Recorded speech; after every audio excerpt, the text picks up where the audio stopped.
significance of the coaching hires thus far?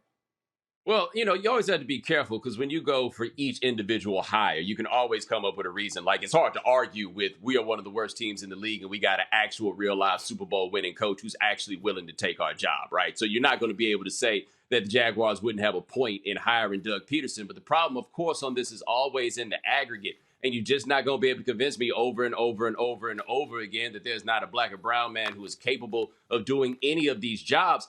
And as this goes, I think the thing that people have to remember, we talk bad about the Rooney Rule, but when it was first implemented, it did work. We saw the numbers of hires change, and we saw it happen immediately because they were scared to death that Johnny Cochran was going to take them to court. They're not really that scared about that anymore. That's why this Flores thing is so big, because the only way it's ever going to happen, apparently, is somebody taking them to court because the commissioner seems to actually care about this issue. There's been loud noise about it every offseason, and the owners still keep coming back and doing the same damn thing that they've done before. Yeah. Go ahead, Swag. To your point, Bo, it's gonna have to be legislated, man. Like, it's not a situation anymore. This is beyond the league office. And so the important part here is that these guys are gonna hire who they want to until they are either pressed or put in a bad situation for not doing so. And to Bo's first point, like, that's it.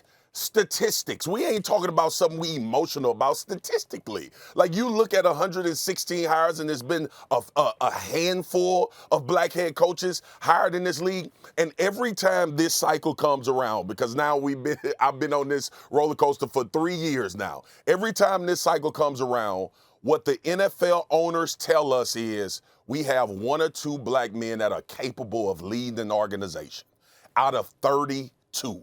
Potentially, it'll only be 1 this year. So to your point, Bo, this had to become bigger than just the NFL talking to the NFL. And ultimately, that's what it really boils down to, is like, who's going to check the checker, right? Once it gets to the owners, the buck stops there with whatever transpires in the NFL. So I love the point that Bo just made, and it's going to have to be legislated. It's going to have to go beyond the parameters of just football and the NFL league. It's going to have to put these owners out in front. That's the only way, and force them to give an explanation of why they think the hiring practices have materialized how they are right now. Listen, man, I trust both of y'all. I trust both of y'all to elaborate on what I'm about to say. So I'm going to say it because I got enough time to talk, obviously, because I do the show for 2 hours, and y'all are on here for a couple of segments. So I'm going to defer to y'all. I'm going to say what I have to say, and then I want y'all to take it and run with it, okay, for as much time as we have for this segment.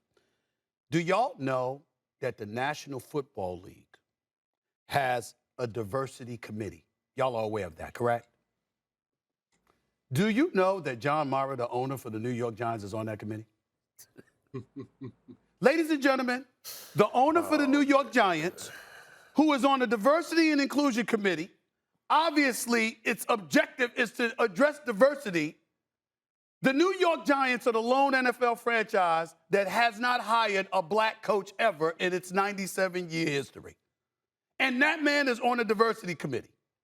Now, I want to throw out on Rooney I want to throw out Rooney as well for the Pittsburgh Steelers, because his father and what he's meant to this game and what he's done for the game. I understand you have Mike Tomlin as your coach, and I get that part. But all of this is happening on their watch. So now let's start naming names. Let's start attaching faces to these names. They're on the Diversity Committee. One dude, your father, is responsible for the Rooney Rule being instituted because the issue was so strong and so paramount to him that he pushed for a league mandate in order to address these concerns. What are you doing about it, other than leaning on Mike Tomlin being your head coach? What kind of pressure are you applying to your contemporaries? Because you roll with them, they're your boys now. And if you're John Mara, you own the New York Giants. You're on a diversity committee, and you've never had a black coach ever? Ever. The lone franchise in the National Football League that has never had the black head coach. I just wanted to say that, guys. Floor's yours. Yeah. Well, also, Stephen A., correct me if I'm wrong, but I believe that the first game quarterback by a black quarterback for the New York Giants was Geno Smith when they benched Eli Manning. And it went so bad they gave Eli Manning his job for 2 more years. Now, the thing that for the owners and what this comes down to is, what is the incentive for them to care, right? Like, what is the reason for them to do something? And the answer should be obvious, because maybe you could hire a good coach. The Giants, if we've learned anything else from them, they haven't been really good at hiring coaches. Post Parcells, I guess you could say Coughlin, of course, with the 2 Super Bowls. But outside of that, they've had to fire a coach after 2 years, I think 3 times in a row. The teams are the ones that would be helped by doing this. They are the ones that would improve because they are the ones that would be looking at more talent, right? Giving yourself a better chance at making your team good. They would rather be sorry than be right. And it's because fundamentally people just have to come to terms with the fact a lot of people just think black people aren't that smart and don't think that we're in a position or capable of leading. So what they do like to do is hire the sons of former coaches. What's wild about it is if you go look at it, those dudes aren't even necessarily good at doing the job, but they don't stop. They just keep trying at that one. They don't give black people and brown people even a chance at this because you have to shake against the priors that people have. So who's going to be on the diversity committee? It's going to be invariably one of these people that has a team that probably isn't doing a good enough job. They would have to go hire a new owner to be the one to do this, but it's hard to believe that they're going to go get an owner that can make this better. That's right. Swagoo, last word. What are we talking? I love the fact that I got my big OG Bo on here and Stephen A, my big bro. Y'all know damn well all this about PR.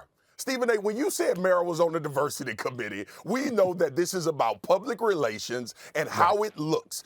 All of these slogans that we've seen in the NFL since George Floyd, PR. How else can you spell it out? Are you actually, because here's my issue with it, right? Because they have black GMs. You know what? Black GMs ain't on TV every Sunday. That's not the look of their NFL. They want the look of their NFL to correlate with how they look. And that's really what it boils down to. Thanks for watching ESPN on YouTube. For live streaming, sports, and premium content, subscribe to ESPN+.